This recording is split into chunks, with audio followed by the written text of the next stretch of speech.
সুপ্রিয় দর্শক, আসসালামু আলাইকুম। আপনাদের সবাইকে স্বাগত জানাচ্ছি এখনকার আলোচনায়। আপনাদের সঙ্গে আছি আমি সিরাজুল ইসলাম। দর্শক, আজ পবিত্র শুক্রবার, জুমার দিন। আপনাদের সবাইকে জুমা মুবারক।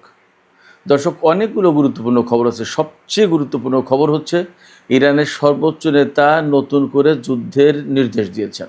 তিনি বলেছেন, যদি ইরানের প্রয়োজন পূরণ না হয় তাহলে আবার মার্কিন বাহিনীর বিরুদ্ধে অভিযান শুরু করতে হবে।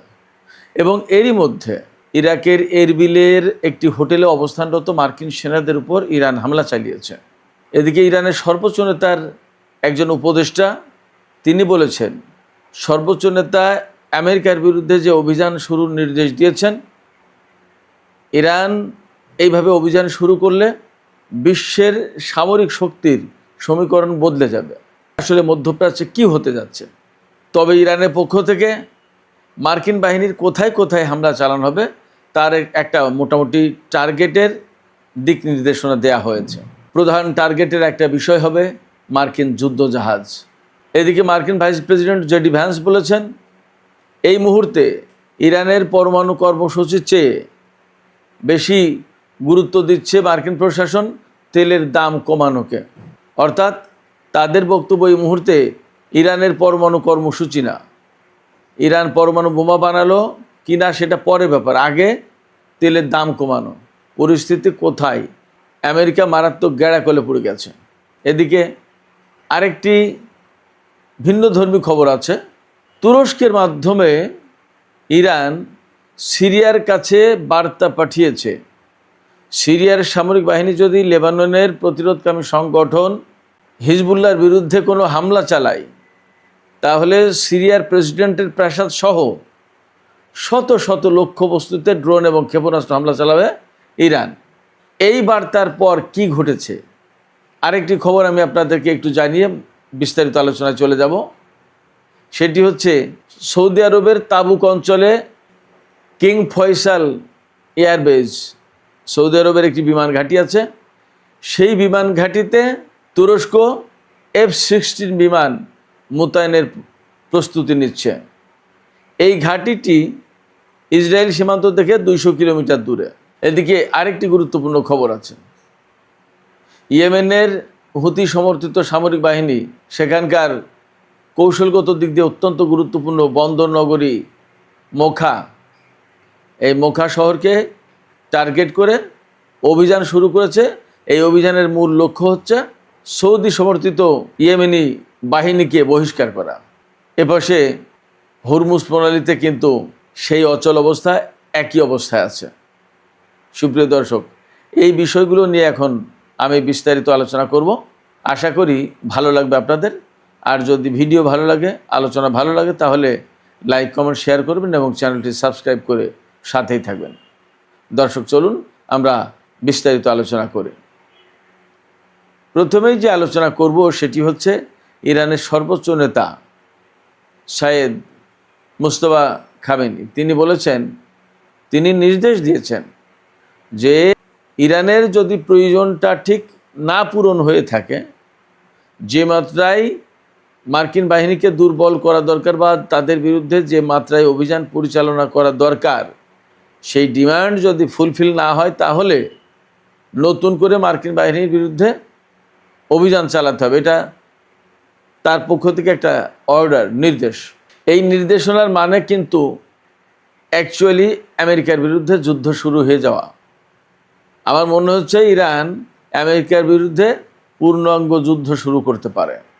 কারণ হচ্ছে ইরান যে দাবিগুলো করেছে তার ভিতরে একটা দাবি, ইরানের আশপাশ থেকে মার্কিন নৌবাহিনী, নৌ ব্লকেড এবং বিমান বাহিনী প্রত্যাহার করতে হবে।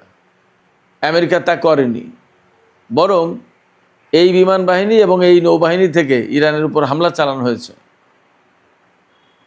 সর্বোচ্চ নেতা যে নির্দেশনা দিয়েছেন সেই নির্দেশনার লক্ষ্য হচ্ছে, তিনি বলেও দিয়েছেন যে মার্কিন অর্থনৈতিক স্থাপনা এবং প্রধান লক্ষ্য হবে মার্কিন নৌবাহিনীর যুদ্ধজাহাজ। বাস্তব কথা হচ্ছে, এতদিন যে যুদ্ধ হয়েছে ইরানের সাথে আমেরিকার বা আমেরিকার সাথে ইরানের, ইরান কিন্তু সেই যুদ্ধে মার্কিন জাহাজকে লক্ষ্য করে হামলা কিন্তু তেমন চালায়নি।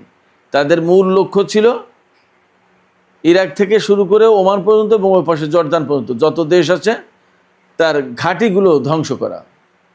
এখন নতুন করে টার্গেট ঠিক করা হলো মার্কিন যুদ্ধজাহাজ এবং মধ্যপ্রাচ্য অঞ্চলে আমেরিকার যে সমস্ত অর্থনৈতিক প্রতিষ্ঠান আছে, সংস্থা আছে, স্থাপনা আছে, এগুলোতে হামলা চালাতে হবে। এবং আমরা এই সর্বোচ্চ নেতার পক্ষ থেকে এই নির্দেশনা প্রকাশের পরপরই দেখতে পাচ্ছি ইরাকের উত্তর অঞ্চলে যে কুর্দিস্তান, সেই কুর্দিস্তানের একটি অঞ্চলের নাম হচ্ছে ইরবিল। এই ইরবিলের একটি হোটেলে মার্কিন সেনারা অবস্থান করছিল। এই তথ্য পাওয়ার পরে সেখানে হামলা চালিয়েছে ইরান। ক্ষয়ক্ষতি কী হয়েছে এখনও পুরোপুরি জানা যায়নি, কিন্তু সেখানে ইরান হামলা চালিয়েছে।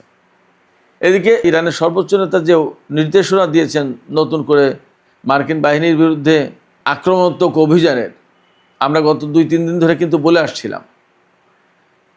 এই নির্দেশনা সম্পর্কে তারই উপদেষ্টা, ব্যবস্থাপনা এবং অর্থনৈতিক বিষয়ক উপদেষ্টা মোহাম্মদ মোকবের একটা এক্স পোস্টে লিখেছেন যে সর্বোচ্চ নেতা যে নির্দেশনা দিয়েছেন এই অনুযায়ী যদি ইরান অভিযান শুরু করে, তাহলে এই যে ইরানের যে আক্রমণাত্মক অবস্থান, এই অবস্থানের কারণে বিশ্বের সামরিক শক্তির সমীকরণ বদলে যাবে।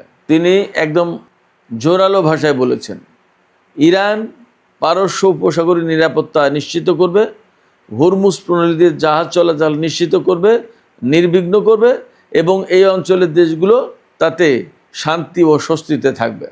তিনি বলেছেন হরমুজ প্রণালীর যে ব্যবস্থাপনা ইরান করতে যাচ্ছে, এই ব্যবস্থাপনার কারণে আঞ্চলিক দেশগুলোর উন্নতি, অগ্রগতি এবং স্বস্তি নিশ্চিত হবে।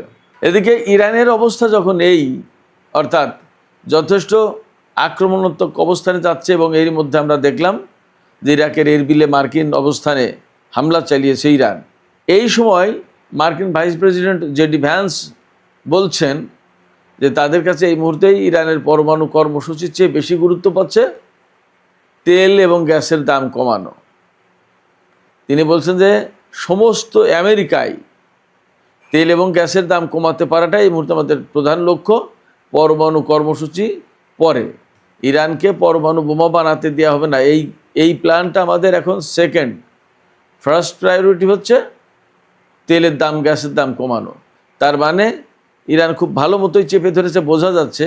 অর্থাৎ হরমুজ প্রণালী এবং বাবাল মান্দেব প্রণালী বন্ধ করে দেওয়ার পর আমেরিকার অবস্থা যথেষ্ট কঠিন হয়ে দাঁড়িয়েছে। ডোনাল্ড ট্রাম্প যে কথা বলেছিলেন সেই কথা যদি সত্য হয়, তাহলে আমেরিকার জ্বালানি রিজার্ভ একেবারে তলানিতে এসে ঠেকেছে এবং চলতে পারবে। হয়তো তাকে এখন কৌশলগত যে জ্বালানি রিজার্ভ আছে সেখান থেকে তুলতে হবে, কিন্তু সেটা কতটা সেটা একটা প্রশ্ন। সুপ্রিয় দর্শক, এপাশে ইরানের আরেকটি গুরুত্বপূর্ণ খবর আছে। খুব সম্প্রতি সিরিয়া লেবাননের হিজবুল্লাহর বিরুদ্ধে অভিযান চালাতে চেয়েছিল, সেরকম একটা প্রস্তুতি নিচ্ছিল এবং এই ব্যাপারে মার্কিন প্রেসিডেন্টের পক্ষ থেকে একটা চাপ ছিল।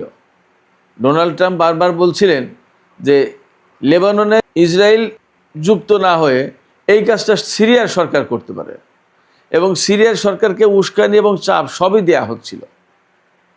সিরিয়ার সরকার সেইভাবে প্রস্তুতিও নিচ্ছিল, কিন্তু ইরানের পক্ষ থেকে তুরস্কের মাধ্যমে সিরিয়ার আহমেদ আল সারা বা জোলানি সরকারকে মেসেজ দেওয়া হয়েছে যে যদি সিরিয়ার বাহিনী লেবাননে হিজবুল্লাহর বিরুদ্ধে কোনো অভিযান চালায়, তাহলে সিরিয়ার প্রেসিডেন্টের প্রাসাদ সহ শত শত লক্ষ্যবস্তুকে একেবারে ধ্বংস করে দেওয়া হবে ব্যালিস্টিক ক্ষেপণাস্ত্র এবং ড্রোন মেরে। এই বার্তা তুরস্কের মাধ্যমে সিরিয়াকে দেওয়ার পর সিরিয়া কিন্তু আর লেবাননে অভিযান চালায়নি। তার মানে ইরানের এই ক্ষেপণাস্ত্র এবং ড্রোন শক্তির ভয় সিরিয়া ভালোই পেয়েছে এবং ইরানের এই সামরিক শক্ত অবস্থান সিরিয়াকে নতুন করে ভাবতে বাধ্য করেছে। মার্কিন সমর্থন থাকার পরেও তারা এই কাজটা করতে দেয়নি। হয়তো তুরস্ক তাকে সেইভাবেই বলেছে যে ইরানের সাথে বাড়াবাড়ি করতে যেও না, বাড়াবাড়ি করতে গিয়ে আমেরিকা এবং ইসরায়েলের কী পরিস্থিতি তা তো দেখছই। আমেরিকা কিন্তু মধ্যপ্রাচ্যের কোনো দেশের ঘাঁটি কোনো কিছুকে নিরাপত্তা দিতে পারছে না। হয়তো তুরস্কের এই বুদ্ধি পরামর্শের কারণে জোলানি সরকার থেমেছেন। একটি পরিসংখ্যান দেখলাম, পরিসংখ্যানটা চমৎকার। ইরান এবং আমেরিকার মধ্যে যে যুদ্ধ হয়েছে, সেই যুদ্ধে আমেরিকার MQ-9 রিপার যে ড্রোন, এই ড্রোনের টোটাল যে মজুদ ছিল তার 25% শেষ এই যুদ্ধে। অর্থাৎ ড্রোন ইরানের আকাশে পাঠালে সেটা একেবারে ধ্বংস করে দিয়েছে, সাথে সাথে ইরান কোনো রক্ষে নেই। ইসরায়েলেরও প্রচুর পরিমাণে ড্রোন ইরানের আকাশ থেকে ধ্বংস হয়েছে, আর আমেরিকার অনেকগুলো বিমান তো গেছে, সেটা তো সবাই জানেন কম বেশি। এদিকে ইসরায়েলের গোয়েন্দা সংস্থা এবং সামরিক বাহিনী খুব অবাক হয়েছে। কেন অবাক হয়েছে? এই যে যুদ্ধটা, এই যুদ্ধের পরে ইরান তাদের অস্ত্র এবং ক্ষেপণাস্ত্র এবং ড্রোন যে এত পরিমাণে উৎপাদন করেছে, ইসরায়েলের সামরিক বাহিনীর কাছে খবর আছে যে ইরানের আগে যে পরিমাণ অস্ত্র ছিল প্রায় সেই জায়গায় পৌঁছে গেছে, প্রায় সেই জায়গায়। আর 2027 সালের ভেতরে ইরানের হাতে ব্যালিস্টিক ক্ষেপণাস্ত্রের পরিমাণ কত হবে জানেন? ইসরায়েলি গোয়েন্দা সংস্থার তথ্য হচ্ছে 2027 সালের মাঝামাঝি ইরানের হাতে এত পরিমাণে ব্যালিস্টিক ক্ষেপণাস্ত্র হবে, যে পরিমাণে ব্যালিস্টিক ক্ষেপণাস্ত্র 2025 সালে অর্থাৎ গত বছরের জুন মাসে যে যুদ্ধ হলো, 12 দিনের যুদ্ধ, এই যুদ্ধ শুরুর আগে ইরানের হাতে যত ছিল সেই পরিমাণে, অর্থাৎ 2-3টা যুদ্ধে যে পরিমাণে খরচ হয়েছে ইরানের ব্যালিস্টিক ক্ষেপণাস্ত্র বা আধার তো সমস্ত সব কিছু ফুলফিল হয়ে আগের অবস্থায় চলে যাবে আগামী 6 মাসের ভেতরে। চিন্তা করেন ইরান কি পরিমাণে অস্ত্র এবং সামরিক সক্ষমতা অর্জন করেছে। সুপ্রিয় দর্শক, বাবার মানদেব প্রণালী লোহিত সাগরের দিকে কিন্তু খুব একটা শান্ত নেই, এদিকেও যুদ্ধ পরিস্থিতি যথেষ্ট নাজুক। ইয়েমেনের একটা বন্দর নগরীর নাম হচ্ছে বোখা, লোহিত সাগরের তীরে এই বন্দর নগরী অবস্থিত। এই বন্দর নগরীতে সৌদি সমর্থিত বাহিনীর একটা ভালো অবস্থান আছে। এই বাহিনীকে এই শহর থেকে বের করে বহিষ্কার করার জন্য ইয়েমেনের হুতি সমর্থিত সামরিক বাহিনী অভিযান শুরু করেছে, এমন খবর দেখা যাচ্ছে। এই অভিযানের লক্ষ্য হচ্ছে যে সৌদি আরব সমর্থন দেয় যেটা ইয়েমেনের কথিত আন্তর্জাতিক স্বীকৃত সরকারের সামরিক বাহিনী, সেই সামরিক বাহিনীকে বহিষ্কার করবে এখান থেকে। তার মানে বড় রকমের অভিযান শুরু হয়েছে এবং এরই মধ্যে খবর পাওয়া গেছে যে এই শহর মুক্ত করার পথে বেশ কয়েকটা গুরুত্বপূর্ণ পয়েন্ট এবং গুরুত্বপূর্ণ জায়গা অবমুক্ত করেছে হুতি বাহিনী। তার মানে হুতিরা যা করছে, যা দেখা যাচ্ছে, বোঝা যাচ্ছে যে সৌদি আরব যে 15 জাতির জোট গঠন করলো, সেই জোট গঠন হয়ে কার্যকর হওয়ার আগে হুতিরা একটা শক্ত অবস্থানে চলে যাবে, কৌশলগত গুরুত্বপূর্ণ অবস্থানগুলো তাদের নিয়ন্ত্রণে নেবে। এরপরে যদি সৌদি আরব 15 জাতির যে জোট, সেই জোটের আওতায় যদি যুদ্ধ শুরু করে, তাহলে বোঝাপড়াটা ভিন্ন কায়দায় হবে। দেখা যাক কী দিয়ে কী হয়, কি পরিস্থিতি হয়, আমরা অপেক্ষা করি। সুপ্রিয় দর্শক, এখনকার আলোচনা এখানে শেষ করতে চাইছি। আলোচনা শেষের আগে আপনাদের মতামত জানতে চাই যে এই যে ইরানের সর্বোচ্চ নেতা নির্দেশনা দিলেন ইরানি বাহিনীকে যে ইরানের প্রয়োজন যদি পূরণ না হয়ে থাকে তাহলে মার্কিন বাহিনীর বিরুদ্ধে অভিযান শুরু করতে হবে, এবং এরই মধ্যে আমরা দেখতে পেলাম ইরাকের কুর্দিস্তান অঞ্চলে ইরান মার্কিন সামরিক অবস্থান লক্ষ্য করে হামলা চালিয়েছে। তাতে কি আপনাদের মনে হচ্ছে খুব শিগগিরই ইরান আমেরিকার বিরুদ্ধে বড় ধরনের কোনো অভিযান শুরু করতে যাচ্ছে? ইরানের পক্ষ থেকে কিন্তু গুরুত্বপূর্ণ লক্ষ্যবস্তু হিসেবে মার্কিন যুদ্ধ জাহাজকে ঠিক করা হয়েছে, অর্থাৎ মার্কিন যুদ্ধ জাহাজ লক্ষ্য করে এবার ইরান হামলা চালানোর পরিকল্পনা নিয়েছে। তাহলে কি যুদ্ধ ভয়ঙ্কর রূপ নেবে, নাকি আমেরিকা পরিস্থিতি বুঝে চুপ করে নীরবে সরে পড়বে? আপনাদের কি মনে হয়?